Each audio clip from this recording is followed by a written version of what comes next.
Hello everyone, welcome to BPSC mentor. इस video में हम लोग दृष्टि आईएएस के प्रैक्टिस सेट नंबर 3 को डिस्कस करेंगे। और प्रैक्टिस सेट नंबर 3 साइंस का सेक्शनल टेस्ट है, जिसके अंतर्गत क्लास 6 से क्लास 10th तक के एनसीईआरटी बेस्ड क्वेश्चंस को शामिल किया गया है। और इसके अलावा इस टेस्ट में अक्टूबर-नवंबर 2022 के करंट अफेयर्स को भी शामिल किया गया है। दृष्टि आईएएस के सेट नंबर 1 और 2 का भी वीडियो अपलोड कर दिया गया है, जिसका लिंक आपको डिस्क्रिप्शन बॉक्स में मिल जाएगा। अगर आप लोगों ने उसे अभी तक नहीं देखा है तो आप लोग वहां से देख सकते हैं। ये वीडियो आपके 69th बीपीएससी पीटी के तैयारी के पॉइंट ऑफ व्यू से बहुत इंपॉर्टेंट है, तो इस वीडियो को पूरा एंड तक जरूर देखें और अपनी पीटी की तैयारी को और बेहतर बनाएं। और अगर आपको ये वीडियो पसंद आता है तो प्लीज़ इसे लाइक करें, और अगर आप हमारे चैनल पर पहली बार विजिट कर रहे हैं तो प्लीज़ हमारे चैनल को सब्सक्राइब ज़रूर करें और इस वीडियो को अपने दोस्तों में शेयर ज़रूर करें। तो आइए वीडियो की शुरुआत करते हैं सेट के पहले प्रश्न से। पहला प्रश्न है, निम्नलिखित कथनों पर विचार कीजिए। मैग्नीशियम चमकदार श्वेत लौ के साथ जलता है,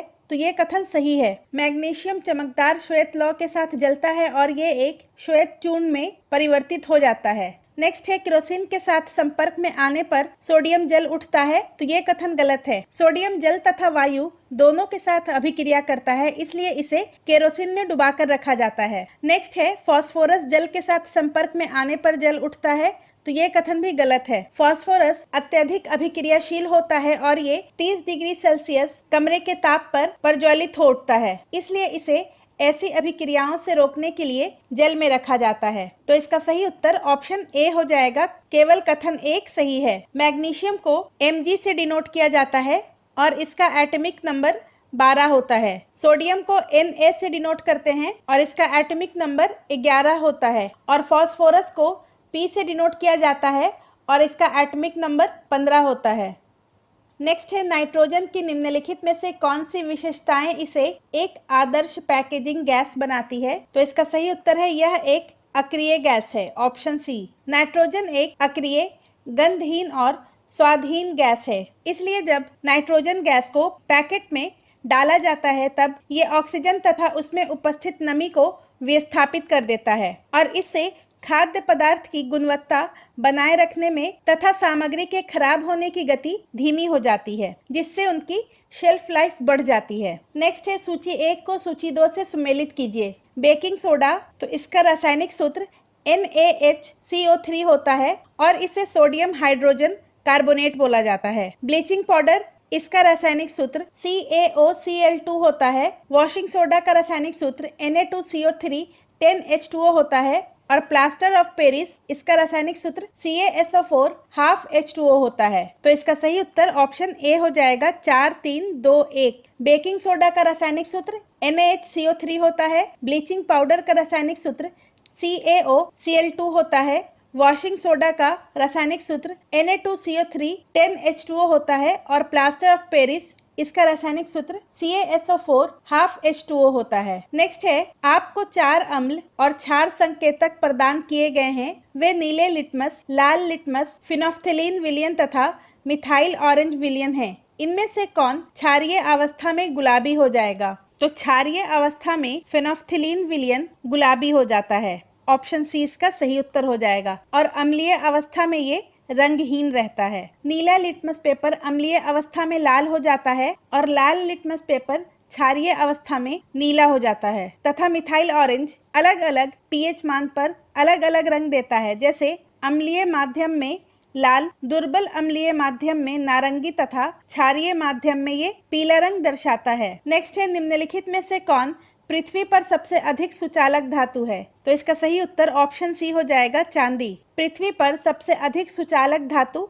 चांदी है। नेक्स्ट है, एनोडीकरण के संबंध में निम्नलिखित में से कौन सा कथन सत्य है? तो इसका सही उत्तर ऑप्शन बी हो जाएगा, जब एल्यूमिनियम को एनोड में बनाया जाता है। एनोडीकरण एल्युमिनियम पर मोटी ऑक्साइड की परत बनाने की एक प्रक्रिया है और वायु के संपर्क में आने पर एल्युमिनियम पर ऑक्साइड की एक पतली परत का निर्माण होता है। एल्युमिनियम ऑक्साइड की ये परत इसे संक्षारण से बचाती है और एनोडीकरण के लिए एल्युमिनियम की एक साफ वस्तु को एनोड बनाकर तनु सल्फ्यूरिक अम्ल के साथ इसका विद्युत अपघटन किया जाता है और एनोड पर उत्सर्जित ऑक्सीजन गैस एल्युमिनियम के साथ अभिक्रिया करके ऑक्साइड की एक मोटी परत बनाती है। नेक्स्ट है, निम्नलिखित में से कौन सी धातु स्वतंत्र अवस्था में पाई जाती है। कुछ धातुएं भूपर्पट्टी पर स्वतंत्र अवस्था में पाई जाती हैं और कुछ अपने यौगिक के रूप में मिलती हैं, और सक्रियता के श्रेणी में नीचे आने वाली धातुएं सबसे कम अभिक्रियाशील होती हैं और ये स्वतंत्र अवस्था में पाई जाती हैं, जैसे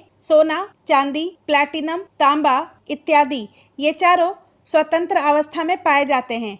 तो इसका सही उत्तर ऑप्शन ई हो जाएगा, उपर्युक्त में से एक से अधिक। जबकि तांबा और चांदी अपने सल्फाइड या ऑक्साइड अयस्क के रूप में भी पाए जाते हैं। नेक्स्ट है, मिश्र धातु के संबंध में निम्नलिखित में से कौन सा कथन सही नहीं है। पहला कथन है, स्टेनलेस स्टील निकेल और क्रोमियम को मिलाकर प्राप्त किया जाता है। तो ये सही है। पीतल, तांबा और जस्ता का एक मिश्र धातु है। तो ये भी सही है। ताम्र तांबे और टीन का एक मिश्र धातु है। तो ये गलत है। तांबे को ही ताम्र बोला जाता है और तांबे और टीन का मिश्र धातु कांसा होता है, जिसे हम लोग ब्रॉन्ज के नाम से भी जानते हैं। और सोल्डर सीसा और टीन का मिश्र धातु है। तो ये सही है। तो इसका सही उत्तर ऑप्शन सी हो जाएगा, तांबे और टीन का मिश्र धातु कांसा होता है। नेक्स्ट है, खाद्य पदार्थों के डिब्बे टीन से लेपित होते हैं, जिंक से नहीं, क्योंकि? तो टीन की तुलना में जिंक अधिक अभिक्रियाशील होता है। ऑप्शन सी इसका सही उत्तर हो जाएगा। खाद्य पदार्थों के डिब्बों पर जिंक की नहीं बल्कि टीन की परत चढ़ाई जाती है, क्योंकि जिंक टीन की तुलना में अधिक अभिक्रियाशील होता है और अधिक अभिक्रियाशील होने के कारण जिंक अम्लीय खाद्य पदार्थों के साथ अभिक्रिया कर सकता है और विषाक्त उत्पाद बना सकता है, जो कि मानवीय सेहत के लिए काफी हानिकारक हो सकता है। नेक्स्ट है, कार्बन के निम्नलिखित यौगिकों में से किसका गलनांक उच्चतम है। तो इसका सही उत्तर हो जाएगा ऑप्शन ए, एसिटिक अम्ल। एसिटिक अम्ल का गलनांक 290 केल्विन होता है। क्लोरोफॉर्म का गलनांक 209 केल्विन होता है। एथेनॉल का गलनांक 156 केल्विन होता है और मीथेन का गलनांक 90 केल्विन होता है। नेक्स्ट है, निम्नलिखित में से कौन सी सही सुमेलित है। हीरा में कार्बन परमाणु षटकोणीय क्रम में स्थापित होते हैं। तो ये गलत है। हीरा में कार्बन के प्रत्येक परमाणु कार्बन के 4 अन्य परमाणु के साथ आबंधित होते हैं, जिससे यह एक दृढ़ त्रिआयामी संरचना बनाती है। नेक्स्ट है, ग्रेफाइट में कार्बन परमाणु त्रिआयामी व्यवस्था प्रदर्शित करते हैं। तो ये गलत है। ग्रेफाइट में कार्बन के प्रत्येक परमाणु 3 अन्य कार्बन परमाणुओं के साथ एक ही तल पर होते हैं, जिससे ये षटकोणीय क्रम स्थापित करते हैं। नेक्स्ट है, फ्लोरीन C60 कार्बन का तीसरा अपरूप है। तो ये सही है। फ्लोरीन C60 कार्बन का तीसरा अपरूप है। तो इसका सही उत्तर ऑप्शन सी हो जाएगा। और हीरा, ग्रेफाइट और फ्लोरीन ये तीनों कार्बन के अपरूप हैं और ग्रेफाइट एकमात्र अधातु है जो कि विद्युत का सुचालक है। नेक्स्ट है, सूची 1 को सूची 2 से सुमेलित कीजिए। पारद या मरकरी ये कमरे के ताप पर द्रव्य अवस्था में रहता है। गैलियम और सीजियम इनका गलनांक बहुत कम होता है और यदि आप इन दोनों धातुओं को अपनी हथेली पर रखेंगे तो ये पिघलने लगेंगे। नेक्स्ट है, आयोडीन ये एक अधातु है और ये अधातु होने के बावजूद ये चमकदार होता है। नेक्स्ट है, लिथियम क्षारीय धातु है और इसे चाकू से काटा जा सकता है। तो इसका सही उत्तर ऑप्शन ए हो जाएगा, 4, 1, 2, 3। नेक्स्ट है, हाइड्रोकार्बन के संबंध में निम्नलिखित कथनों में से कौन सा सत्य है। अल्केन संतृप्त हाइड्रोकार्बन है। तो ये सही है। अल्केन एक सरल कार्बनिक यौगिक है जिसमें कार्बन परमाणुओं के मध्य केवल एकल आबंध उपस्थित होते हैं और इसे संतृप्त हाइड्रोकार्बन कहा जाता है और इसका सामान्य सूत्र CnH2n+2 होता है और यहाँ पर n कार्बन परमाणुओं की संख्या को दर्शाता है। नेक्स्ट है, अल्केन में एक या अधिक द्विआबंध उपस्थित होते हैं। तो ये अल्केन नहीं होगा, ये अल्कीन होगा। अल्कीन में एक या अधिक द्विआबंध उपस्थित होते हैं। तो ये सही है। अल्कीन में 2 कार्बन परमाणुओं के बीच द्विआबंध उपस्थित होते हैं और इसका सामान्य सूत्र CnH2n होता है और यहाँ पर n number of carbon atoms को दर्शाता है। नेक्स्ट है, अल्काइन में एक या अधिक त्रिआबंध उपस्थित होते हैं। तो ये भी सही है। अल्काइन भी हाइड्रोकार्बन का एक रूप है और इसमें 2 कार्बन परमाणुओं के बीच ट्रिपल बॉन्ड स्थित होता है और इसका सामान्य सूत्र CnH2n-2 होता है और अल्कीन और अल्काइन ये दोनों असंतृप्त हाइड्रोकार्बन हैं। तो इसका सही उत्तर ऑप्शन डी हो जाएगा, उपयुक्त में से एक से अधिक। ये तीनों कथन सही है। नेक्स्ट है, खाना बनाते समय यदि बर्तन की तली बाहर से काली हो रही है तो इसका अर्थ है कि ईंधन में असंतृप्त हाइड्रोकार्बन उपस्थित है। ऑप्शन बी, यदि ईंधन में असंतृप्त हाइड्रोकार्बन उपस्थित है तो ईंधन से अत्यधिक काले धुएं वाली एक पीली ज्वाला निकलेगी। और यदि वायु की आपूर्ति को सीमित कर दिया जाए तो उस स्थिति में संतृप्त हाइड्रोकार्बन वाले ईंधन का दहन अपूर्ण होता है और बर्तन की तली बाहर से काली हो जाती है। नेक्स्ट है, निम्नलिखित में से किस तत्व के 72 कोश में एक इलेक्ट्रॉन होता है? लिथियम का एटॉमिक नंबर 3 होता है और इसका इलेक्ट्रॉनिक विन्यास 2-1 होता है। सोडियम का एटॉमिक नंबर 11 होता है और इसका इलेक्ट्रॉनिक विन्यास 2-8-1 होता है। पोटेशियम का एटॉमिक नंबर 19 होता है और इसका इलेक्ट्रॉनिक विन्यास 2-8-8-1 होता है। मतलब के तीनों तत्वों के 72 कोश में एक इलेक्ट्रॉन है, तो इसका सही उत्तर ऑप्शन डी हो जाएगा। और इनके इलेक्ट्रॉनिक कॉन्फ़िगरेशन से ये पता चलता है कि ये तीनों आवर्त सारणी के प्रथम वर्ग के तत्व हैं, अर्थात क्षारीय धातु हैं। नेक्स्ट है, निम्नलिखित कथनों में से कौन सा सही है? पहला कथन है, गहरे समुद्र में गोताखोरों द्वारा श्वसन के लिए हीलियम को ऑक्सीजन के साथ मिलाया जाता है, तो ये सही है। रेडॉन का उपयोग निश्चेतक के रूप में किया जाता है, तो ये गलत है। निश्चेतक के रूप में ज़ेनॉन का उपयोग किया जाता है। ज़ेनॉन का उपयोग रेडियोधर्मी चिकित्सा के लिए किया जाता है, तो ये भी गलत है। रेडॉन का उपयोग रेडियोधर्मी चिकित्सा के लिए किया जाता है क्योंकि ये अत्यधिक रेडियोधर्मी है, तो इसका सही उत्तर ऑप्शन ए हो जाएगा। गहरे समुद्र में गोताखोर द्वारा श्वसन के लिए हीलियम को ऑक्सीजन के साथ मिलाया जाता है। नेक्स्ट है, निम्नलिखित कथनों में से कौन सा गलत है? पहला कथन है, डॉबेराइनर ने तत्वों को त्रिक में समूहित किया, तो ये सही है। डॉबेराइनर ने बताया कि त्रिक के 3 तत्वों को उनके परमाणु द्रव्यमान के आरोही क्रम में रखने पर बीच वाले तत्व का परमाणु द्रव्यमान 2 अन्य तत्वों के परमाणु द्रव्यमान का लगभग औसत होता है। नेक्स्ट है, न्यूलैंड्स ने अष्टक का सिद्धांत दिया, तो ये भी सही है। न्यूलैंड्स ने अष्टक का सिद्धांत दिया और इससे पता चलता है कि प्रत्येक 8वें तत्व के गुणधर्म पहले तत्व के गुणधर्म के समान थे। नेक्स्ट है, मेंडलीफ ने तत्वों को उनके परमाणु द्रव्यमान के घटते क्रम में व्यवस्थित किया, तो ये गलत है। मेंडलीफ ने तत्वों को उनके परमाणु द्रव्यमान के आरोही क्रम में व्यवस्थित किया था, तो इसका सही उत्तर ऑप्शन सी हो जाएगा। नेक्स्ट है, प्रकाश संश्लेषण के संबंध में निम्नलिखित कथनों में से कौन सा सही नहीं है? क्लोरोफिल द्वारा प्रकाश ऊर्जा का अवशोषण होता है, तो ये सही है। नेक्स्ट है, प्रकाश ऊर्जा का रासायनिक ऊर्जा में रूपांतरण तथा जल के अणुओं का हाइड्रोजन एवं ऑक्सीजन में विभाजन, तो ये कथन भी सही है। और कार्बन डाइऑक्साइड का ऑक्सीजन में अपचयन, तो ये गलत है। कार्बन डाइऑक्साइड का कार्बोहाइड्रेट में अपचयन होता है, तो इसका सही उत्तर ऑप्शन सी हो जाएगा। नेक्स्ट है, पौधों में गैसों का आदान प्रदान नहीं होता है। पौधों में गैसों का आदान प्रदान पत्तियों में उपस्थित रंध्र या स्टोमाटा के द्वारा होता है और उसके अलावा तनों तथा जड़ों द्वारा भी पौधों में गैसों का आदान प्रदान होता है, तो इसका सही उत्तर ऑप्शन ई हो जाएगा, उपयुक्त में से कोई नहीं। पौधों में गैसों का आदान प्रदान पत्तियों द्वारा, तनों द्वारा और जड़ों द्वारा, इन तीनों के माध्यम से होता है। नेक्स्ट है, पौधों की द्वार कोशिकाएं महत्वपूर्ण भूमिका निभाती है, तो इसका सही उत्तर हो जाएगा रंध्रों के खुलने और बंद होने में, ऑप्शन सी। द्वार कोशिकाएं, जिन्हें गार्ड कोशिकाएं भी कहा जाता है, एक प्रकार की एपिडर्मल कोशिकाओं के जोड़े हैं जो रंध्र के छिद्रों को खोलकर और बंद करके गैस के प्रसार को नियंत्रित करते हैं। और जब द्वार कोशिकाओं में जल अंदर जाता है तो वे फूल जाती हैं, जिससे रंध्र के छिद्र खुल जाते हैं। नेक्स्ट है, सूची 1 को सूची 2 से सुमेलित कीजिए। तो भर्जन सल्फाइड अयस्क को वायु के उपस्थिति में अधिक ताप पर गर्म करने पर ये ऑक्साइड में परिवर्तित हो जाता है। धातुएं जैसे आयरन, जिंक, लेड, कॉपर की अभिक्रियाशीलता माध्यम होती है और ये प्रकृति में सल्फाइड और कार्बोनेट के रूप में पाई जाती हैं। और सल्फाइड या कार्बोनेट की तुलना में धातुओं को उनके ऑक्साइड से प्राप्त करना अधिक आसान होता है, इसलिए इन्हें अपचयन से पहले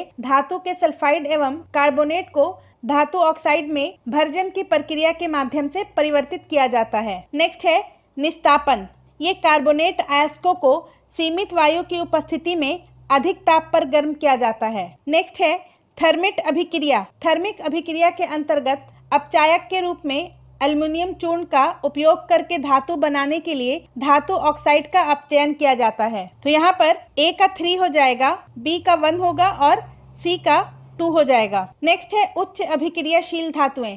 उच्च अभिक्रियाशील धातुओं को गलित अयस्क के रूप में विद्युत अपघटन का उपयोग कर शुद्ध अभिक्रियाशील धातुओं को निष्कासित करने के लिए किया जाता है। तो इसका सही उत्तर ऑप्शन बी हो जाएगा 3, 1, 2, 4। अयस्क को अयस्क के सांद्रण के अनुसार 3 श्रेणी में बांटा जाता है: उच्च अभिक्रियाशील धातुएं, मध्यम अभिक्रियाशील धातुएं और निम्न अभिक्रियाशील धातुएं। और मध्यम अभिक्रियाशील धातुएं कार्बोनेट अयस्क और सल्फाइड अयस्क के रूप में पाई जाती हैं और इन्हें भर्जन या निस्तापन के माध्यम से धातु के ऑक्साइड में परिवर्तित करके धातु का शोधन किया जाता है। निम्न अभिक्रियाशील धातुएं सल्फाइड अयस्क के रूप में पाई जाती हैं और इसमें भी भर्जन का उपयोग करके धातु का निष्कासन किया जाता है। और उच्च अभिक्रियाशील धातुओं का गलित धातु का विद्युत अपघटन करके शुद्ध धातु प्राप्त किया जाता है। नेक्स्ट है, निम्नलिखित में से कौन अमीबा में पादाभ का कार्य दर्शाता है? पादाभ मतलब के कृत्रिम पांव और अमीबीय कोशिकाएं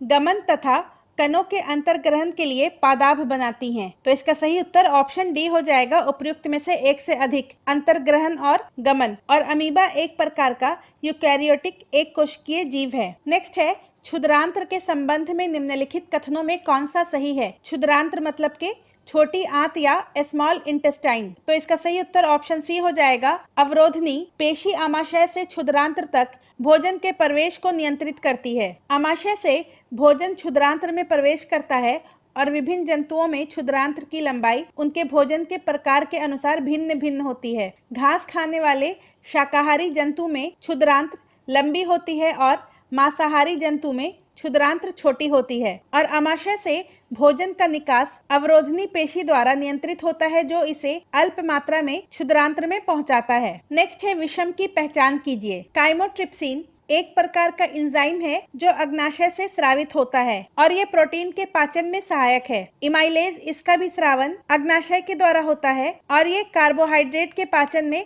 सहायक है, जबकि दीर्घरोम क्षुद्रांत्र के आंतरिक स्तर पर अंगुली जैसे परवर्ध होते हैं। तो इसका सही उत्तर ऑप्शन सी हो जाएगा। और दीर्घरोम अवशोषण के लिए क्षुद्रांत्र के सतही क्षेत्रफल को बढ़ा देते हैं। इस प्रकार दीर्घरोम एक प्रकार का अंग है। नेक्स्ट है, ग्लूकोज के अवायवीय विखंडन से प्राप्त होता है। ग्लूकोज जो कि 6 कार्बन अणु वाला यौगिक है, कोशिका द्रव्य में पायरुवेट में विखंडित हो जाता है, जो कि 3 कार्बन अणु वाला यौगिक है। और ऑक्सीजन की अनुपस्थिति में पायरुवेट पुनः इथेनॉल, कार्बन डाइऑक्साइड और ऊर्जा मुक्त करता है और हमारी पेशी की कोशिका में लैक्टिक अम्ल और ऊर्जा मुक्त करता है।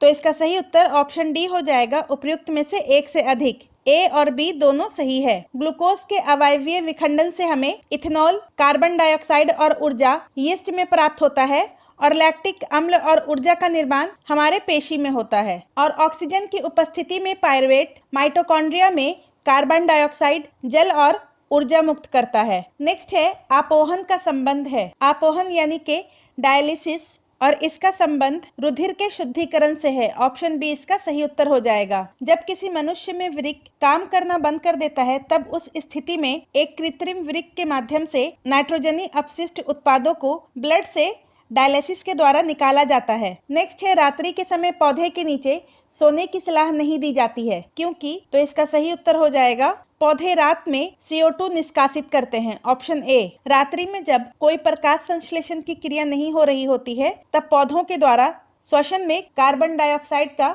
निष्कासन होता है, परंतु दिन में पौधों के द्वारा श्वसन के दौरान निकली कार्बन डाइऑक्साइड प्रकाश संश्लेषण में प्रयुक्त हो जाती है। नेक्स्ट है, पादपों में जाइलम उत्तरदायी है। तो इसका सही उत्तर ऑप्शन ए होगा, जल के वहन के लिए। पादपों में जाइलम मृदा से प्राप्त जल और खनिजों के परिवहन के लिए उत्तरदायी होता है और फ्लोएम प्रकाश संश्लेषण के उत्पादों को पत्तियों से पौधे के अन्य भागों तक पहुंचाता है। नेक्स्ट है, मनुष्य का वृक्क प्रतिदिन लगभग कितने लीटर तरल पदार्थ का निस्यंदन करता है? तो वृक्क प्रतिदिन लगभग 200 लीटर रुधिर का निस्यंदन करने के लिए 24 घंटे कार्य करता है। तो इसका सही उत्तर ऑप्शन सी हो जाएगा, 200 लीटर। नेक्स्ट है, 2 तंत्री कोशिकाओं के बीच के अंतराल को कहा जाता है। तो इसका सही उत्तर ऑप्शन बी हो जाएगा, सिनैप्स। सिनैप्स एक न्यूरॉन के अंत में छोटा सा अंतराल है, जो कि सिग्नल को एक न्यूरॉन से दूसरे न्यूरॉन तक जाने की अनुमति देता है। नेक्स्ट है, आवर्त सारणी के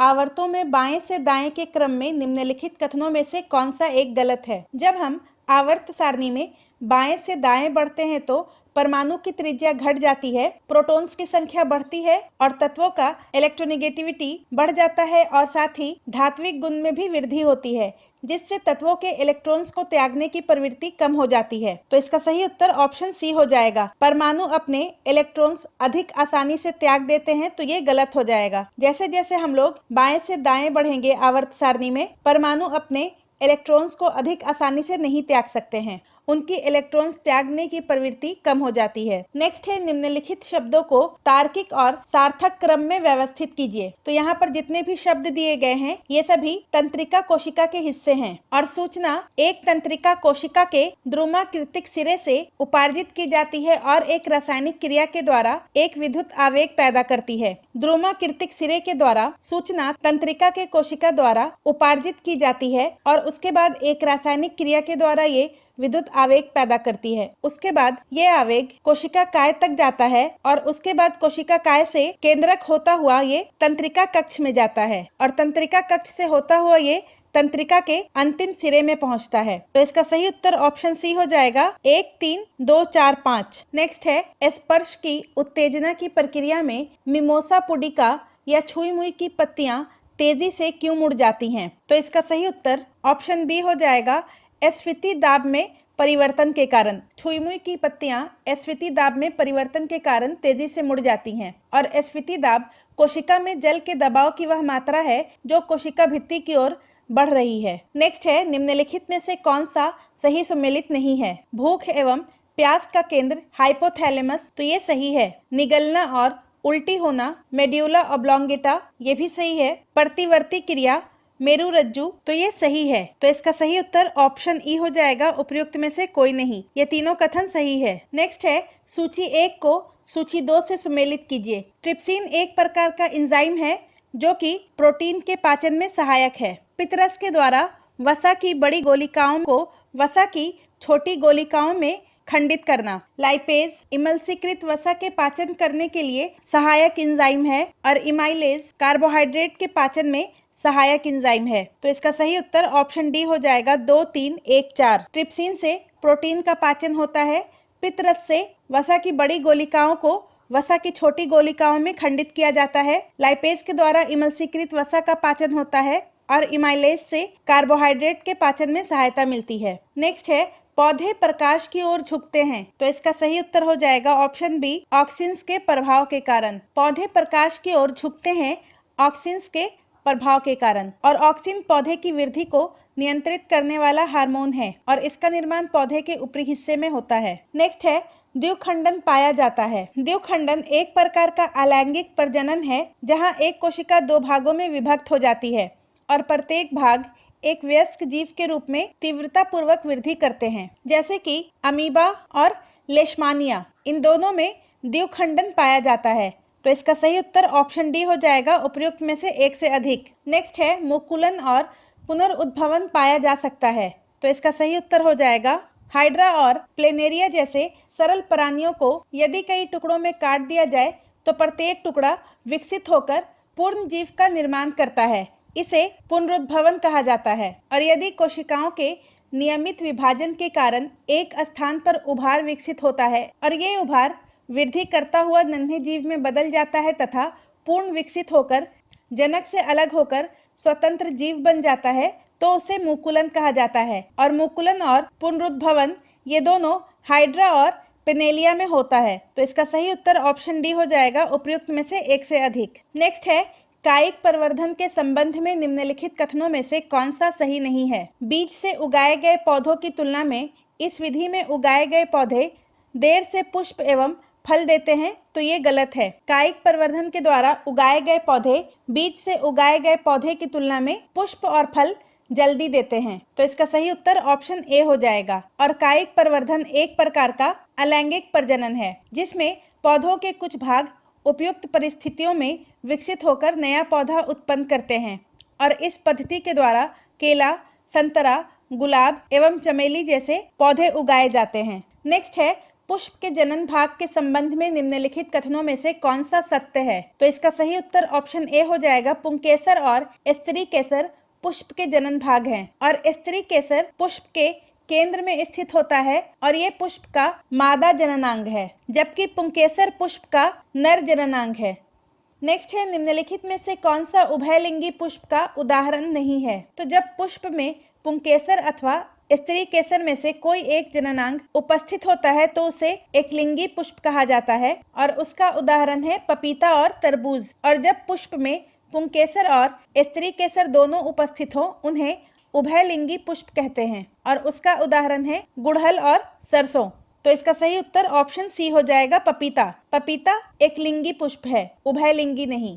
नेक्स्ट है, मानव नेत्र में किसी वस्तु का प्रतिबिंब बनता है, तो इसका सही उत्तर हो जाएगा रेटिना पर। मानव का नेत्र एक कैमरे की तरह काम करता है और इसके लेंस के द्वारा एक प्रकाश सुग्राही पर्दे पर प्रतिबिंब बनता है जिसे रेटिना कहा जाता है। नेक्स्ट है, निम्नलिखित में से कौन सी शारीरिक स्थिति निकट दृष्टि दोष का कारण बनती है? तो इसका सही उत्तर हो जाएगा ऑप्शन डी, उपयुक्त में से एक से अधिक। निकट दृष्टि दोष में कोई व्यक्ति निकट रखी वस्तुओं को स्पष्ट देख सकता है परंतु दूर रखी वस्तु को वो स्पष्ट नहीं देख सकता है। और निकट दृष्टि दोष होने के कारण नेत्र की लेंस की वक्रता का अत्यधिक होना और नेत्र गोलक का लंबा हो जाना, ये दोनों कारण होता है। तो इसका सही उत्तर ऑप्शन डी हो जाएगा और इसका उपचार अवतल लेंस के उपयोग से किया जा सकता है। नेक्स्ट है, इंद्रधनुष सदैव बनता है, तो इसका सही उत्तर हो जाएगा सूर्य के विपरीत दिशा में, ऑप्शन ए। इंद्रधनुष वर्षा के पश्चात आकाश में जल के सूक्ष्म कणों में दिखाई देने वाला प्राकृतिक स्पेक्ट्रम है और ये वायुमंडल में उपस्थित जल की सूक्ष्म बूंदों द्वारा सूर्य के प्रकाश के प्रक्षेपण के कारण बनता है और यह हमेशा सूर्य के विपरीत दिशा में बनता है। नेक्स्ट है, आग या भट्टी के ऊपर उठती गर्म वायु के विक्षुब्ध प्रभाव के माध्यम से देखी गई कोई वस्तु क्यों झिलमिलाती है? तो इसका सही उत्तर हो जाएगा अपवर्तन के कारण, ऑप्शन बी। गर्म वायु अपने ऊपर की ठंडी वायु की तुलना में हल्की होती है और इसका अपवर्तनांक ठंडी वायु की अपेक्षा थोड़ा कम होता है और क्योंकि वायु की भौतिक अवस्थाएं स्थिर नहीं है इसलिए गर्म वायु से होकर देखने पर वस्तु की आभासी स्थिति परिवर्तित होती रहती है। नेक्स्ट है, धारा नियंत्रक का उपयोग किया जाता है, तो इसका सही उत्तर हो जाएगा परिपथ में प्रतिरोध को परिवर्तित करने के लिए, ऑप्शन सी। धारा नियंत्रक यानी कि रियोस्टेट का उपयोग किसी भी सर्किट में रेजिस्टेंस को परिवर्तित करने के लिए किया जाता है। किसी भी सर्किट में करंट जो है वो रेजिस्टेंस के इनवर्सली प्रोपोर्शनल होता है। नेक्स्ट है, सूची 1 को सूची 2 से सुमेलित कीजिए। ऑक्सिन्स ये कोशिकाओं में वृद्धि करता है, जिब्रेलिन्स ये तने की वृद्धि में सहायता करता है, साइटोकिनिन्स ये कोशिका विभाजन को प्रोत्साहित करता है और एब्सिसिक एसिड वृद्धि को रोकता है। यहाँ पर एब्सिसिक एसिड होगा, तो इसका सही उत्तर ऑप्शन बी हो जाएगा 2, 4, 3, 1। ऑक्सिन्स कोशिका में वृद्धि करता है, जिब्रेलिन्स तने की वृद्धि करता है, साइटोकाइनिन कोशिका विभाजन को प्रोत्साहित करता है और एब्सिसिक एसिड ये पौधों की वृद्धि को रोकता है। नेक्स्ट है, निम्नलिखित कथनों में से कौन सा सत्य नहीं है? ठोस के द्रव में बदलने की प्रक्रिया संगलन कहलाती है, ये सही है। गैस के ठोस में बदलने की प्रक्रिया निक्षेपण कहलाती है, तो ये सही है। द्रव के गैस में बदलने की प्रक्रिया ऊर्ध्वपातन कहलाती है, तो ये गलत है। ठोस के गैस में बदलने की प्रक्रिया ऊर्ध्वपातन कहलाती है, जबकि द्रव के गैस में बदलने की प्रक्रिया वाष्पीकरण कहलाती है, तो इसका सही उत्तर ऑप्शन सी हो जाएगा। नेक्स्ट है, खाद्य पदार्थों के घटक के परीक्षण के संबंध में निम्नलिखित कथनों में से कौन सा सही नहीं है?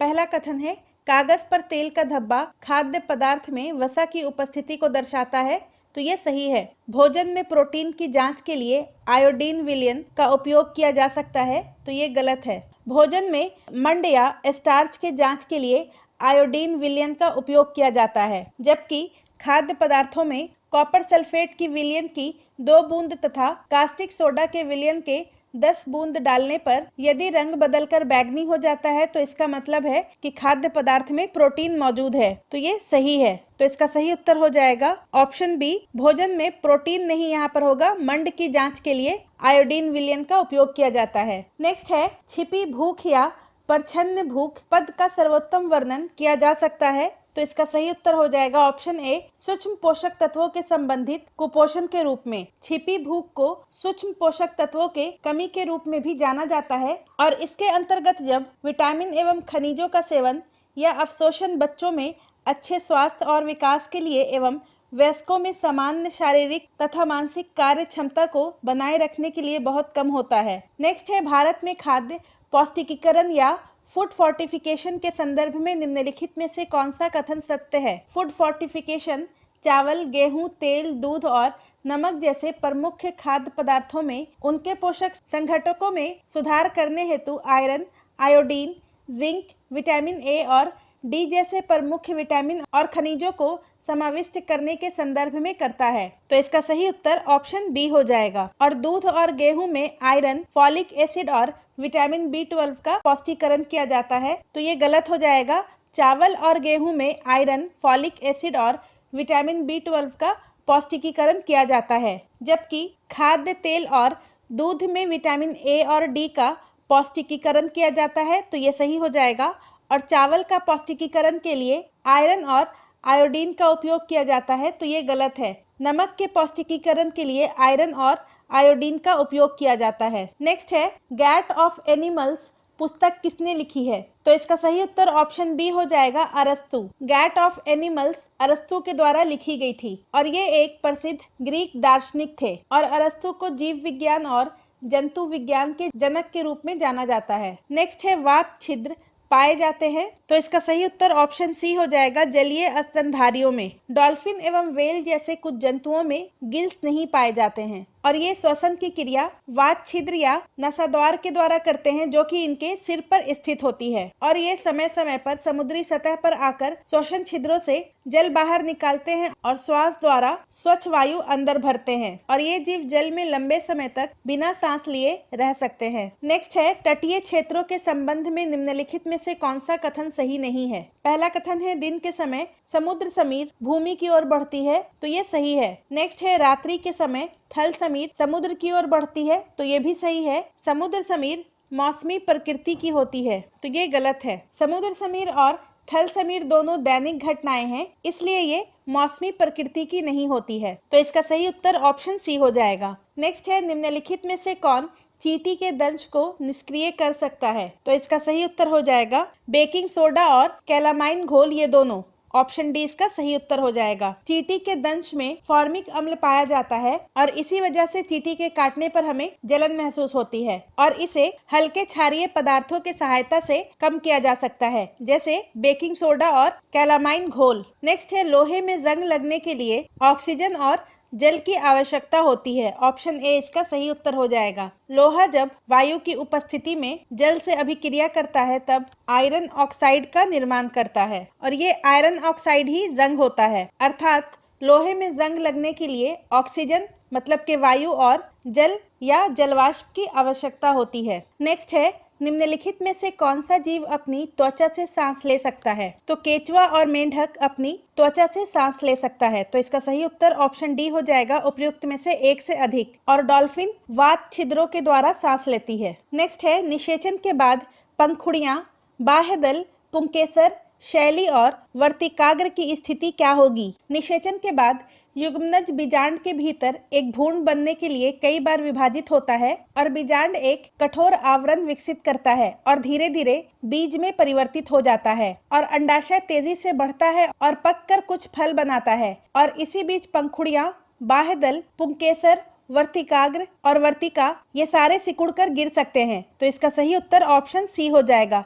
पंखुड़ियां, बाह्यदल सिकुड़कर गिर सकते हैं। नेक्स्ट है, वृषण उदर गुहा के बाहर अंडकोश की थैली में स्थित होता है, क्योंकि? तो इसका सही उत्तर ऑप्शन ए हो जाएगा, शुक्राणु के निर्माण के लिए शरीर के तापमान से कम तापमान की आवश्यकता होती है। नेक्स्ट है, विलयन के गुणों के संबंध में निम्नलिखित में से कौन सा सही नहीं है? वे विलयन से गुजरने वाली प्रकाश की किरणों को प्रकिरणित कर सकते हैं, तो ये गलत है। विलयन के कण का व्यास 1 नैनोमीटर के बराबर होता है, मतलब कि ये बहुत छोटा होता है और इसे आंखों से नहीं देखा जा सकता और इसके छोटे आकार होने के कारण विलयन के कण से प्रकाश की किरण गुजर जाती है, फैलती नहीं है। इसलिए विलयन में प्रकाश का मार्ग दिखाई नहीं देता है और विलयन एक सामांगी मिश्रण है, ये सही है, और इन्हें फिल्टर पेपर के माध्यम से पृथक नहीं किया जा सकता है, तो ये भी सही है। विलयन को शांत छोड़ देने पर विलय के कण नीचे नहीं बैठते हैं अर्थात विलयन अस्थायी हैं। तो इसका सही उत्तर ऑप्शन ए हो जाएगा। नेक्स्ट है,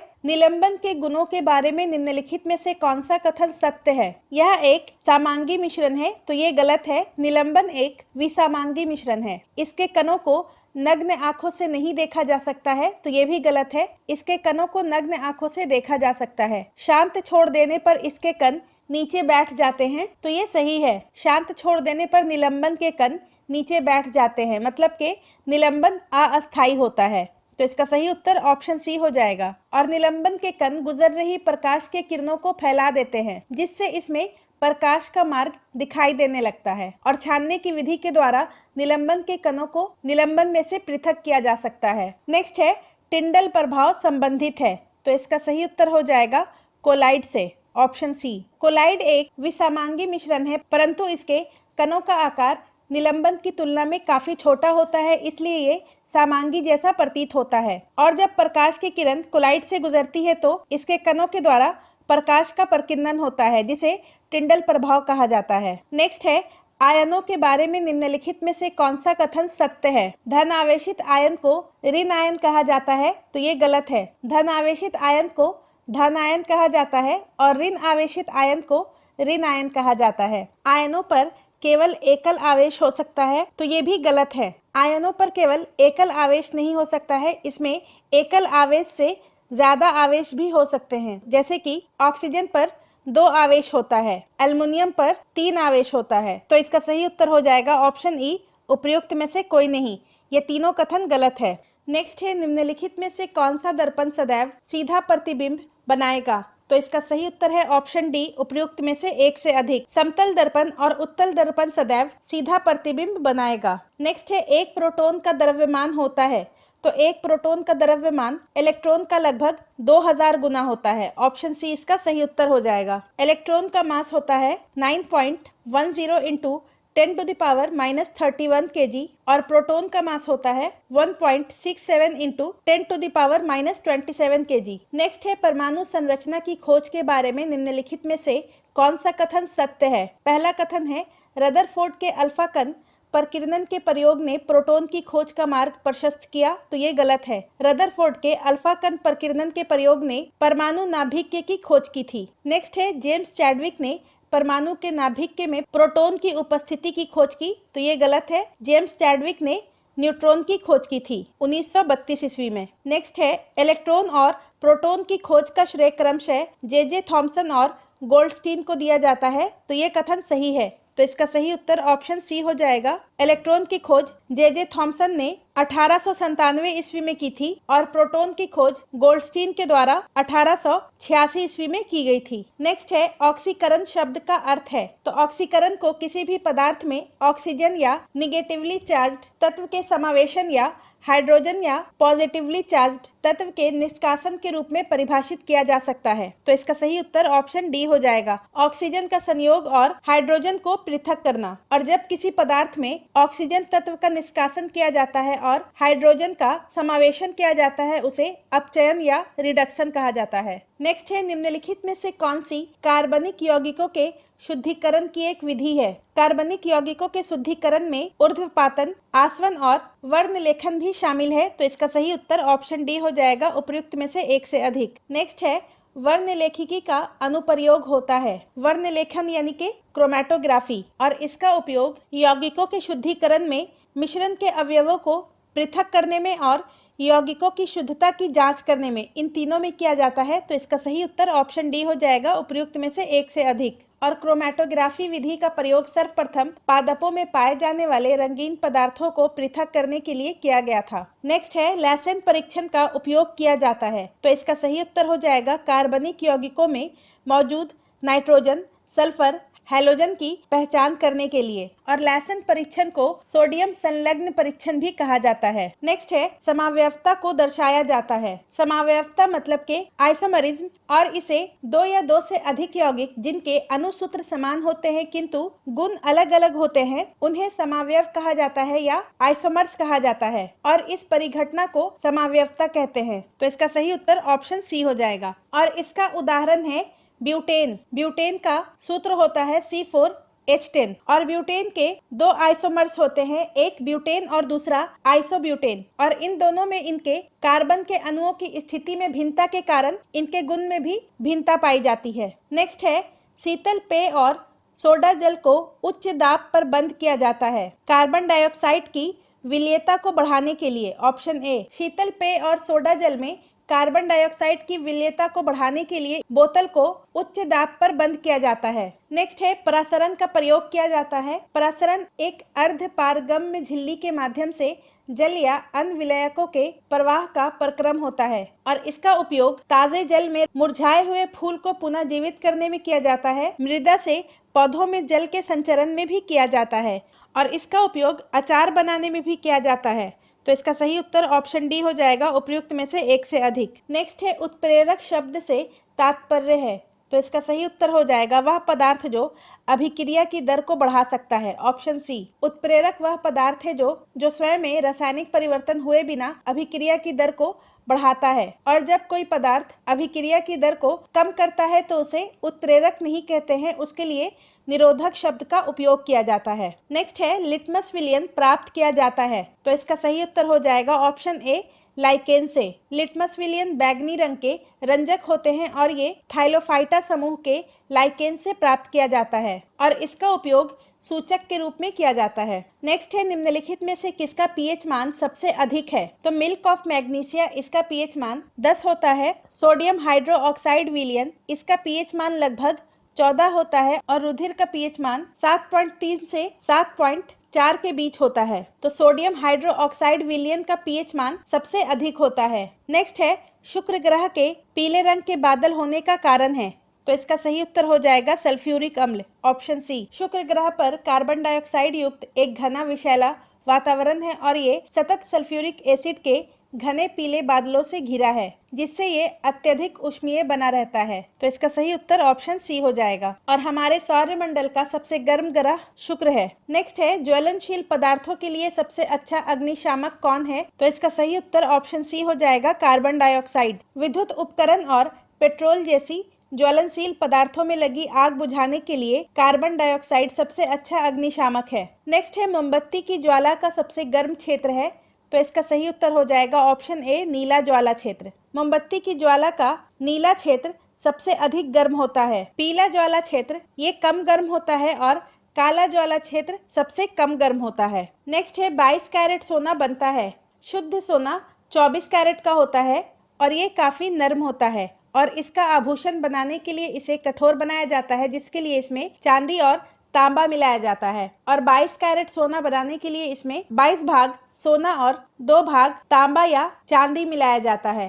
तो इसका सही उत्तर ऑप्शन ई हो जाएगा, उपयुक्त में से कोई नहीं। नेक्स्ट है वल्कनीकरण के लिए निम्नलिखित में से किसका उपयोग किया जाता है, तो वल्कनीकरण के लिए सल्फर का उपयोग किया जाता है। ऑप्शन बी इसका सही उत्तर हो जाएगा। प्राकृतिक रबर उच्च ताप पर नर्म और निम्न ताप पर भंगुर हो जाते हैं और इन भौतिक गुणों के सुधार के लिए वल्कनीकरण की प्रक्रिया अपनाई जाती है और इस प्रक्रिया में रबर को सल्फर के साथ 373 केल्विन से 415 केल्विन तक गर्म किया जाता है। नेक्स्ट है ब्रह्मांड में प्रचुर मात्रा में पाए जाने वाले द्रव्यमान युक्त कण हैं, तो इसका सही उत्तर ऑप्शन बी हो जाएगा, न्यूट्रिनो। न्यूट्रिनो ब्रह्मांड में सबसे प्रचुर मात्रा में पाए जाने वाले द्रव्यमान युक्त कण हैं और ये छोटा, उदासीन और इसका वजन इतना कम है कि कोई भी इसके द्रव्यमान को मापने में सक्षम नहीं है। नेक्स्ट है निम्नलिखित में से किसका उपयोग जीवाणुरोधी मिश्र धातु के रूप में किया जाता है, तो जीवाणुरोधी मिश्र धातु के रूप में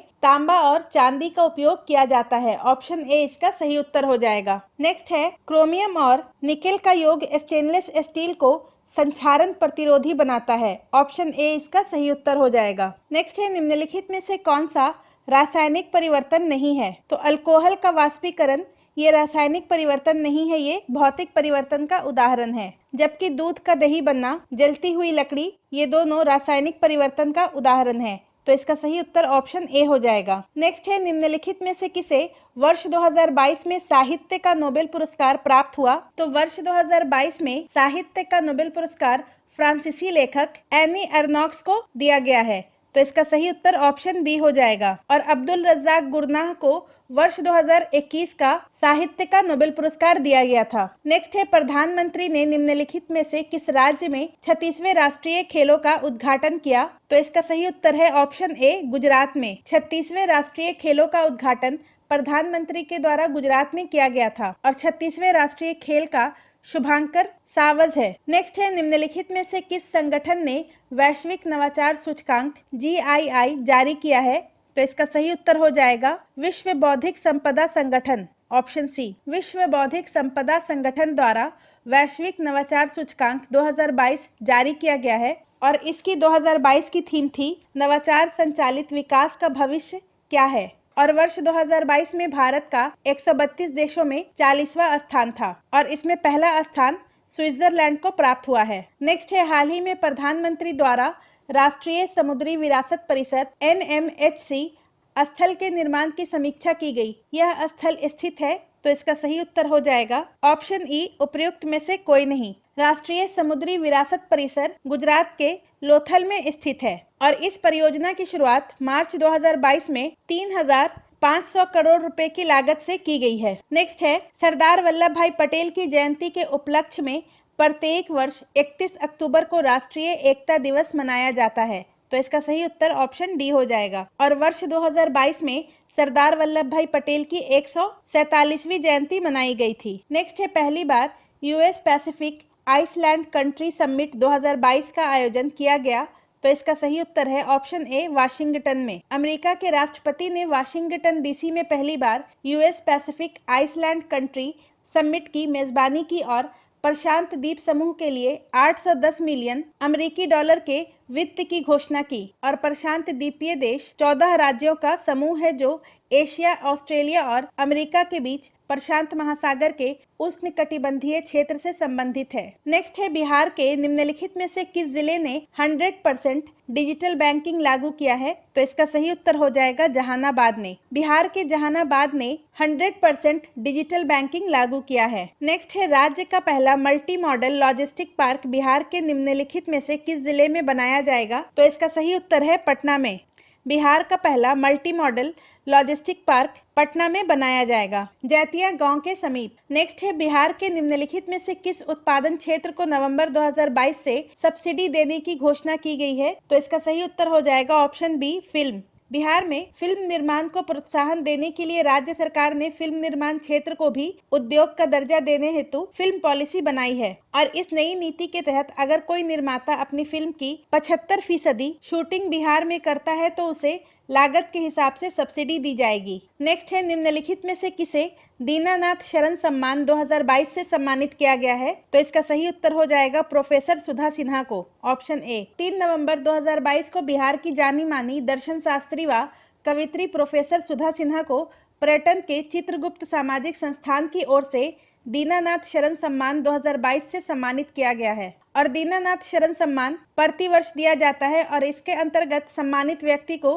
11,000 रुपए की सम्मान की राशि के साथ वंदना वस्त्र और प्रशस्ति पत्र तथा पुष्पहार प्रदान किया जाता है। नेक्स्ट है, निम्नलिखित में से किस राज्य ने, यहाँ पर मिछय नहीं होगा, ये निछय होगा, निछय मित्र पंजीकृत करके प्रथम स्थान प्राप्त किया है? तो इसका सही उत्तर है ऑप्शन बी, उत्तराखंड। प्रधानमंत्री के टीबी मुक्त भारत अभियान में सबसे अधिक संख्या में निक्षय मित्रों का पंजीकरण करके उत्तराखंड ने देश में प्रथम स्थान प्राप्त किया है और निक्षय मित्र के रूप में निर्वाचित प्रतिनिधि, राजनीतिक दल, गैर सरकारी संगठन, कॉरपोरेट संस्थानों समेत कोई भी व्यक्ति पंजीकरण कर सकता है। नेक्स्ट है, जल जीवन हरियाली अभियान के तहत बिहार के सरकारी स्कूलों में निम्नलिखित में से क्या स्थापित किया गया है? तो rooftop solar plant, option C. Jal Jeevan हरियाली अभियान के तहत बिहार के सरकारी स्कूलों में रूफटॉप सोलर प्लांट स्थापित किया गया है, कुल 1890 स्कूलों में। नेक्स्ट है, बिहार के निम्नलिखित में से किस जिले को प्रतिष्ठित स्वर्ण शक्ति पुरस्कार से सम्मानित किया गया है? तो इसका सही उत्तर हो जाएगा बिहार के भागलपुर जिले के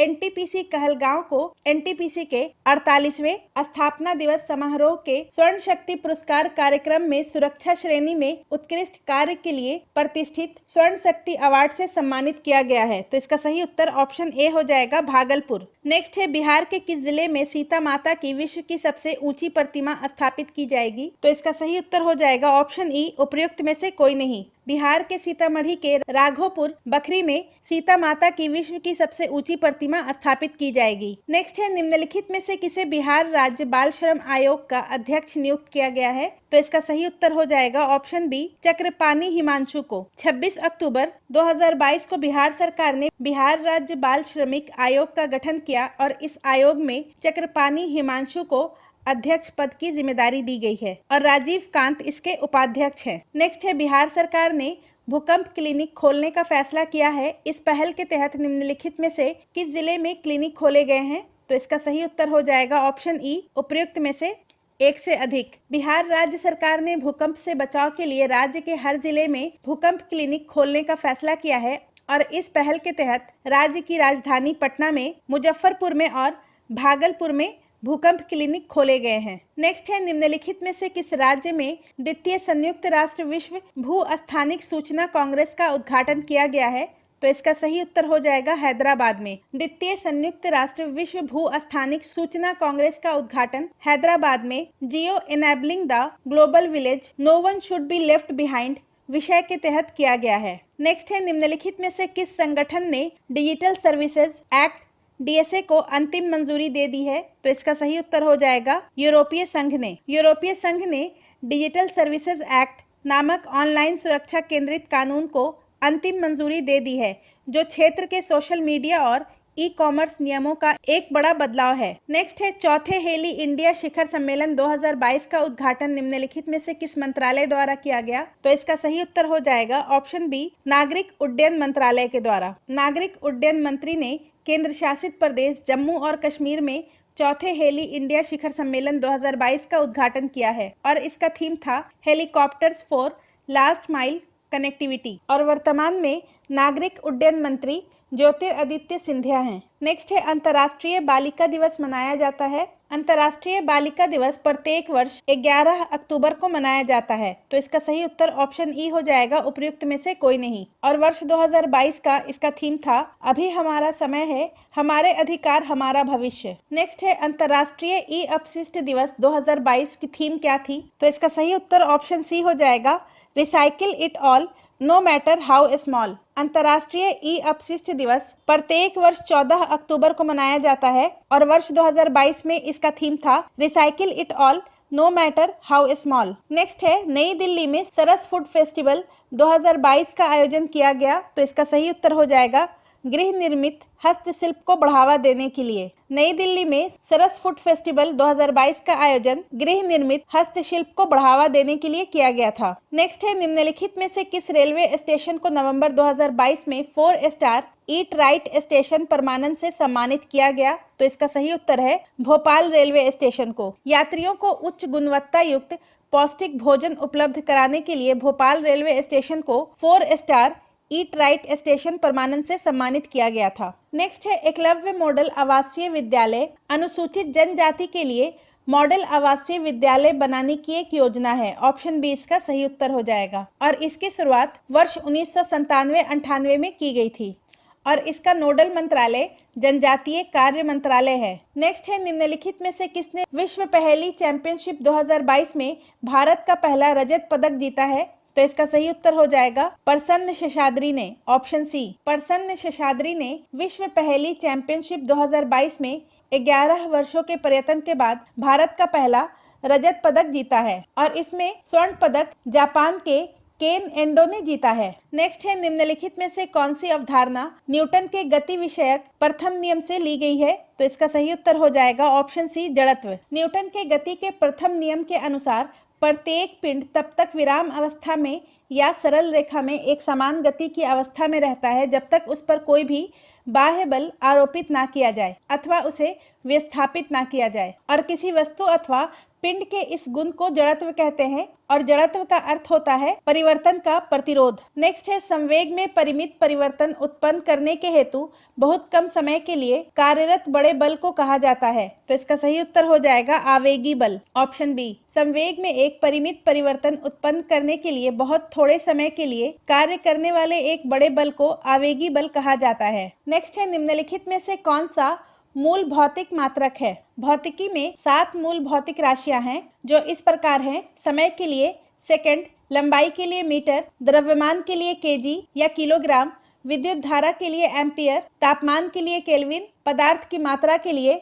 मोल और ज्योति तीव्रता के लिए कैंडेला। तो दिए गए विकल्पों में से कोई भी मूल भौतिक मात्रक नहीं है, तो इसका सही उत्तर ऑप्शन ई हो जाएगा, उपयुक्त में से कोई नहीं। ये तीनों व्युत्पन्न भौतिक राशियां हैं और बल का एसआई मात्रक न्यूटन होता है और कार्य का एसआई मात्रक जूल होता है और वेग का एसआई मात्रक मीटर प्रति सेकंड होता है। नेक्स्ट है, निम्नलिखित में से कौन सी अदिश राशियां हैं? तो ऊर्जा, शक्ति और कार्य ये तीनों अदिश राशियां हैं। ऑप्शन बी इसका सही उत्तर हो जाएगा, जबकि संवेग एक सदिश राशि है। नेक्स्ट है, गोली चलाने पर बंदूक पीछे हटती है, यह घटना गति के कौन से नियम की व्याख्या करती है? तो इसका सही उत्तर हो जाएगा ऑप्शन सी, न्यूटन के गति का तृतीय नियम, मतलब कि न्यूटन के गति का तीसरा नियम। और इसके अनुसार प्रत्येक क्रिया के लिए हमेशा एक समान और विपरीत प्रतिक्रिया होती है। नेक्स्ट है, पूर्ण आंतरिक परावर्तन की शर्त क्या है? पूर्ण आंतरिक परावर्तन के लिए 2 शर्तें हैं। पहला, प्रकाश को अधिक सघन माध्यम से कम सघन माध्यम में जाना चाहिए और दूसरा, आपतन कोण क्रांतिक कोण से अधिक होना चाहिए। तो इसका सही उत्तर ऑप्शन डी हो जाएगा, उपयुक्त में से एक से अधिक। नेक्स्ट है, इंद्रधनुष उदाहरण है। तो इंद्रधनुष वर्षा की गोलाकार जल बूंदों द्वारा सूर्य के प्रकाश के प्रकीर्णन, अपवर्तन तथा परावर्तन के संयुक्त प्रभाव के कारण होने वाली एक घटना है। तो इसका सही उत्तर ऑप्शन डी हो जाएगा, उपयुक्त में से एक से अधिक। और इंद्रधनुष सदैव सूर्य के विपरीत दिशा में बनती है। नेक्स्ट है, क्षय द्वारा ट्राइटियम की अर्ध आयु 12.5 वर्ष है।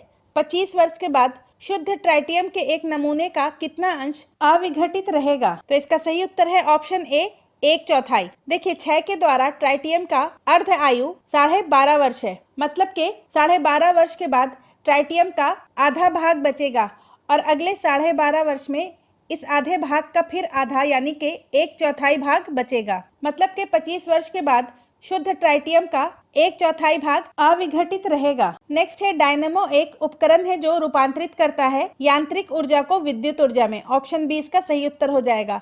विद्युत ऊर्जा को यांत्रिक ऊर्जा में मोटर द्वारा परिवर्तित किया जाता है। विद्युत ऊर्जा को चुंबकीय ऊर्जा में सोलेनॉइड के द्वारा परिवर्तित किया जाता है। नेक्स्ट है, किसी पिंड या वस्तु का भार अधिकतम होता है। तो इसका सही उत्तर हो जाएगा ध्रुवों पर। किसी भी पिंड या वस्तु का भार W = होता है द्रव्यमान गुने पृथ्वी का गुरुत्वीय त्वरण और ध्रुवों पर G का मान 10 होता है, इसलिए ध्रुवों पर पिंड का भार अधिकतम होगा। नेक्स्ट है, पृथ्वी का पलायन वेग है।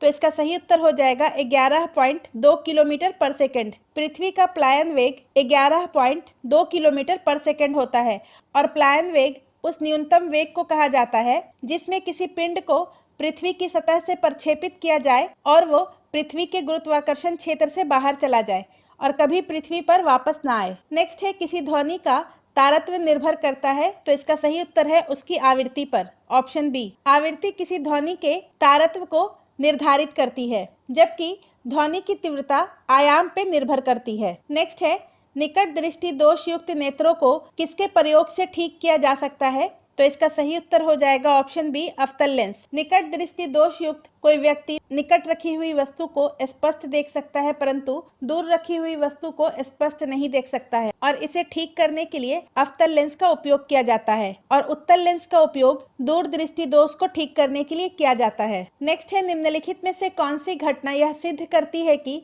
प्रकाश एक अनुप्रस्थ तरंग है? तो इसका सही उत्तर हो जाएगा प्रकाश का ध्रुवीकरण। ऑप्शन सी, ध्रुवीकरण ही एकमात्र घटना है जो ये सिद्ध करती है कि प्रकाश एक अनुप्रस्थ तरंग है। नेक्स्ट है, निम्नलिखित में से कौन सा एक अनुचुंबकीय पदार्थ है? अनुचुंबकीय पदार्थ ऐसा पदार्थ होता है जो बाह्य चुंबकीय क्षेत्र में रखे जाने पर हल्के से चुंबकत्व प्राप्त कर लेते हैं, मतलब कि हल्का सा आकर्षित होते हैं। और उसका उदाहरण है aluminium, platinum, manganese, sodium, oxygen आदि। तो इसका सही उत्तर ऑप्शन डी हो जाएगा, उपयुक्त में से एक से अधिक। अल्युमिनियम और ऑक्सीजन ये दोनों अनुचुंबकीय पदार्थ हैं या पारामैग्नेटिक पदार्थ हैं। नेक्स्ट है तापमान बढ़ने पर किसी द्रव्य का पृष्ठ तनाव, तो इसका सही उत्तर है घटता है। पृष्ठ तनाव किसी भी द्रव्य के पदार्थ का वह गुण है जिसके कारण द्रव्य न्यूनतम क्षेत्रफल प्राप्त करना चाहता है और तापमान बढ़ने पर द्रव्य का पृष्ठ तनाव कम हो जाता है। नेक्स्ट है बैरोमीटर पाठ्यक्रम में अचानक गिरावट से पता चलता है कि,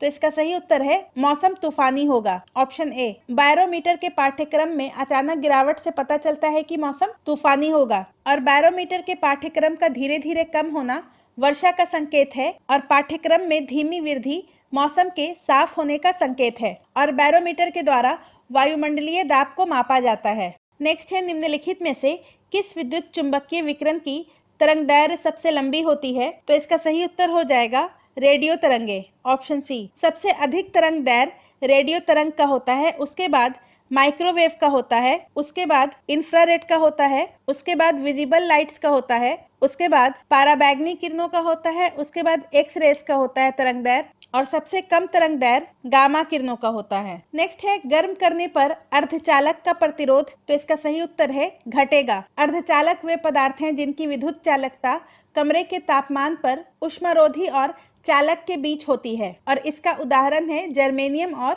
सिलिकॉन। और तापमान की वृद्धि के साथ अर्धचालक की विद्युत चालकता बढ़ जाती है, मतलब कि उसका प्रतिरोध घट जाता है। नेक्स्ट है ध्वनि का वेग अधिकतम होता है, तो इसका सही उत्तर है धातु में। विभिन्न माध्यमों में ध्वनि की गति अलग अलग होती है और ठोसों में ध्वनि की गति अधिकतम होती है और उसके बाद जल में सबसे कम वायु में होती है। नेक्स्ट है संवहन द्वारा ऊष्मा का स्थानांतरण हो सकता है। संवहन में ऊष्मा का स्थानांतरण कणों की वास्तविक गति के द्वारा होता है। तरल पदार्थ और गैसों में ऊष्मा का स्थानांतरण संवहन के द्वारा होता है, तो ऑप्शन डी इसका सही उत्तर हो जाएगा। ठोस में ऊष्मा का स्थानांतरण कंडक्शन के द्वारा होता है। नेक्स्ट है धारामापी या गैल्वेनोमीटर को अमीटर में परिवर्तित किया जा सकता है, तो इसका सही उत्तर ऑप्शन ए हो जाएगा, इसके समानांतर क्रम में एक शंट जोड़कर। गैल्वेनोमीटर का उपयोग परिपथ में धारा की उपस्थिति का पता लगाने के लिए किया जाता है और यदि इसके समानांतर क्रम में एक शंट या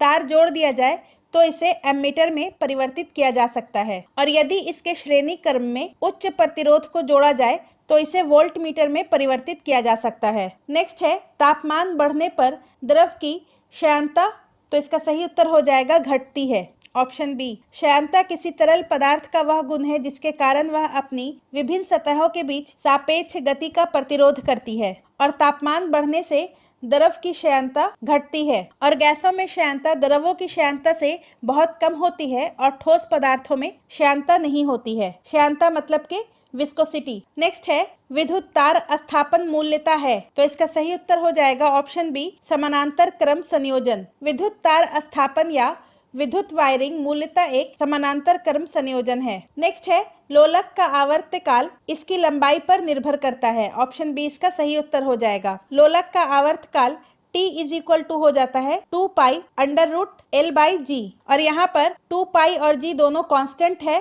तो लोलक का आवर्तकाल लोलक के लंबाई पर निर्भर करता है। नेक्स्ट है लोहे की कील पारे पर तैरती है जबकि पानी में डूब जाती है क्योंकि, तो इसका सही उत्तर हो जाएगा ऑप्शन सी, लोहे का घनत्व पानी से अधिक होता है तथा पारे से कम होता है। नेक्स्ट है पायरोमीटर का उपयोग किया जाता है, तो उच्च तापमान को मापने हेतु पायरोमीटर का उपयोग किया जाता है। ऑप्शन ए इसका सही उत्तर हो जाएगा और पायरोमीटर स्टीफन बोल्ट्जमैन नियम पर आधारित है और इसका उपयोग सूर्य जैसी दूर स्थित वस्तुओं का तापमान मापने के लिए किया जाता है। वायु दाब को मापने के लिए बैरोमीटर का उपयोग किया जाता है और आर्द्रता को मापने के लिए हाइग्रोमीटर का उपयोग किया जाता है। नेक्स्ट है निम्नलिखित में से किस राशि का कोई मात्रक नहीं होता है, तो इसका सही उत्तर हो जाएगा ऑप्शन बी, विकृति। विकृति एक अनुपात है इसलिए इसका कोई राशि नहीं होता है। विकृति का फॉर्मूला होता है डेल एक्स बाई एक्स और यहाँ पर डेल एक्स शरीर के आयाम में परिवर्तन है और एक्स जो है वो शरीर का मूल आयाम है और चूंकि ये दोनों आयाम है और इन दोनों का रेशियो यूनिटलेस होगा। नेक्स्ट है मानव नेत्र का कौन सा भाग प्रकाश की तीव्रता को महसूस करता है, तो इसका सही उत्तर हो जाएगा ऑप्शन डी, उपयुक्त में से एक से अधिक। मानव नेत्र के दृष्टि पटल या रेटिना में शलाका जिसे रॉड कहा जाता है और शंकु जिसे कोन कहते हैं, ये दोनों होते हैं और क्रमशः ये दोनों प्रकाश की तीव्रता तथा वर्ण के प्रति संवेदनशील होते हैं। तो इसका सही उत्तर ऑप्शन डी हो जाएगा। मानव नेत्र का रॉड और कोन प्रकाश की तीव्रता को महसूस करता है और ये दोनों रेटिना के भाग हैं। नेक्स्ट है, जब यूरेनियम पर न्यूट्रॉन की बमबारी की जाती है तो निम्नलिखित में कौन सा तत्व उत्पन्न हो सकता है। जब यूरेनियम पर न्यूट्रॉन की बमबारी की जाती है तो यूरेनियम नाभिक लगभग 2 बराबर भागों में टूट जाता है, जिसमें बड़ी मात्रा में ऊर्जा निकलती है और इससे बेरियम और क्रिप्टॉन, एंटीमनी और नायोबियम, जेनन और एस्ट्रोंशियम, इन तीनों में से कोई भी उत्पादित हो सकता है। तो इसका सही उत्तर ऑप्शन डी हो जाएगा, उपयुक्त में से एक से अधिक। नेक्स्ट है, मेलाकाइट अयस्क है।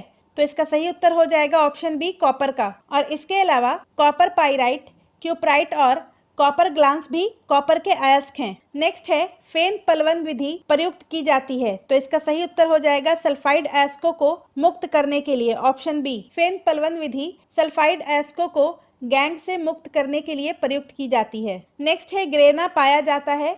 तो इसका सही उत्तर हो जाएगा क्लोरोप्लास्ट में, ऑप्शन ए। ग्रेना क्लोरोप्लास्ट में पाया जाता है। नेक्स्ट है, निम्नलिखित में से कौन सा एक सही मेल है। इमाइलोप्लास्ट में संचित होता है प्रोटीन, तो ये गलत है। इमाइलोप्लास्ट में प्रोटीन संचित नहीं होता है, इसमें कार्बोहाइड्रेट और स्टार्च संचित होता है। एलियोप्लास्ट में तेल और वसा संचित होता है, तो ये सही है। और एलियोरोप्लास्ट में कार्बोहाइड्रेट संचित नहीं होता है, इसमें प्रोटीन संचित होता है। तो इसका सही उत्तर ऑप्शन बी हो जाएगा। नेक्स्ट है, निम्नलिखित में से कौन सा साइटोपंजर का कार्य नहीं है। तो इसका सही उत्तर है ऑप्शन ए, उत्सर्जन। प्रोटीन युक्त विस्तृत जाली कवच तंतु जो कोशिका द्रव्य में मिलता है, इसे साइटोपंजर कहते हैं, जिसमें साइटोप्लाज्म मौजूद होता है। और कोशिका में साइटोपंजर या साइटोस्केलेटन के कई कार्य शामिल हैं, जैसे कि यांत्रिक समर्थन, गतिशीलता, कोशिका के आकार का रख रखाव आदि। इसमें उत्सर्जन शामिल नहीं है। नेक्स्ट है, पक्षमाभ शामिल है, मतलब के सीलिया।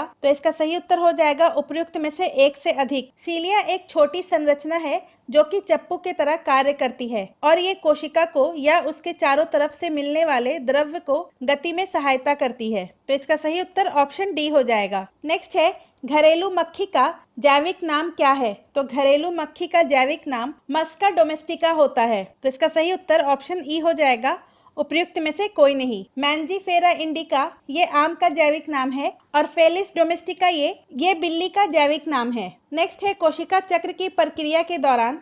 तो इसका सही उत्तर हो जाएगा ऑप्शन सी, डीएनए का संश्लेषण एस चरण में होता है। कोशिका चक्र की 2 मूल अवस्थाएं होती हैं, इंटरफेज और सूत्री विभाजन। और इंटरफेज 3 अवस्थाओं में विभाजित होता है। G1 फेज, जिसमें कोशिका उपापचयी रूप से सक्रिय होती है एवं लगातार वृद्धि करती है, परंतु इसका डीएनए प्रतिकृति नहीं करता है। एस फेज, इसमें डीएनए का निर्माण होता है एवं इसकी प्रतिकृति होती है और इस दौरान डीएनए की मात्रा दुगनी हो जाती है। और तीसरा फेज है G2 फेज, इसमें कोशिका के वृद्धि के साथ सूत्री विभाजन होता है और प्रोटीन का निर्माण होता है। नेक्स्ट है, उत्सर्जन व्यवहार के बारे में निम्नलिखित में से कौन सा कथन सत्य है। तो सरीसृप, पक्षी और भूमि घेंगे यूरिकोटेलिक हैं, ऑप्शन बी इसका सही उत्तर हो जाएगा। सरीसृप, पक्षी और भूमि घेंगे तथा कीटों में नाइट्रोजनी अपशिष्ट यूरिक अम्ल का उत्सर्जन जल की कमी के मात्रा के साथ गोलिकाओं या पेस्ट के रूप में होता है। ये यूरिक अम्ल उत्सर्जी कहलाते हैं या यूरिकोटेलिक कहलाते हैं। कई स्थलीय, उभयचर और समुद्री मछलियां मुख्यतः यूरिया का उत्सर्जन करते हैं और ये यूरिया उत्सर्जी या यूरियोटेलिक कहलाते हैं। और अनेक मछलियां, उभयचर और जलीय कीट अमोनिया उत्सर्जित करती हैं और इन्हें अमोनोटेलिक कहा जाता है। नेक्स्ट है, भारत में पारिस्थितिकी का जनक किसे माना जाता है। तो इसका सही उत्तर हो जाएगा रामदेव मिश्रा को, ऑप्शन ए। भारत में पारिस्थितिकी का जनक रामदेव मिश्रा को माना जाता है और इन्हीं के प्रयासों से भारत सरकार ने national committee for environment planning and coordination 1972 में स्थापित की और बाद में जिसने पर्यावरण तथा वन मंत्रालय को स्थापित करने का मार्ग प्रशस्त किया। तो आज की वीडियो में बस इतना ही। अगले वीडियो में हम लोग दृष्टि के प्रैक्टिस सेट नंबर 4 को डिस्कस करेंगे। वीडियो पूरा एंड तक देखने के लिए आपका धन्यवाद।